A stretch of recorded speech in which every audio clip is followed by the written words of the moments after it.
కాంగ్రెస్ నేతలంతా ఐక్యంగా పనిచేసి పార్లమెంట్ ఎన్నికల్లో పార్టీని భారీ మెజార్టీతో గెలిపించాలని మంత్రి సీతక్క కోరారు. ఉద్యోగాలు, ఉపాధి అవకాశాలు కాంగ్రెస్తోనే సాధ్యమని అన్నారు. రెచ్చుకుంటే రాజకీయాలకు మద్దతు ఇవ్వొద్దని అన్నారు. 10 ఏళ్ల అధికారంలో ఉన్న బీజేపీ, బీఆర్ఎస్ పార్టీలు పేద ప్రజలకు ఏం చేశాయో చెప్పాలని సీతక్క డిమాండ్ చేశారు.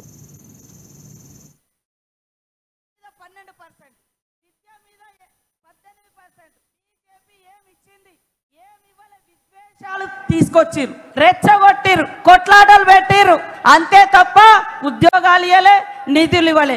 పైనుంచి జిఎస్టీ అనేది తీసుకొచ్చి దేశవ్యాప్తంగా పేదల మీద, ప్రజలు కట్టుకునే బట్టల మీద 12%, విద్య మీద 18%. దేవుడు దేవుడు అంటారు కదా, దేవుడికి భక్తునికి ఉండే అనుసంధానం అగర్బత్తి మీద కూడా 5% జిఎస్టీ పన్నులు వేసి దేశవ్యాప్తంగా 54 లక్షల కోట్ల రూపాయల పన్నులు ప్రజల దగ్గర నుంచి దోచుకొని తన దోస్తులకు దోచిపెడుతున్నటువంటి మోడీ మనకు కావాలా?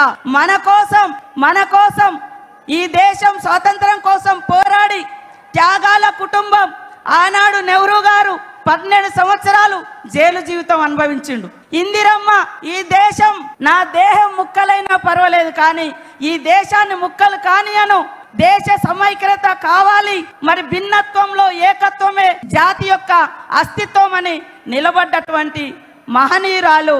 మరి అలాంటి వారసత్వం నుంచి వచ్చినటువంటి రాహుల్ గాంధీ గారిని గెలిపించడం కోసం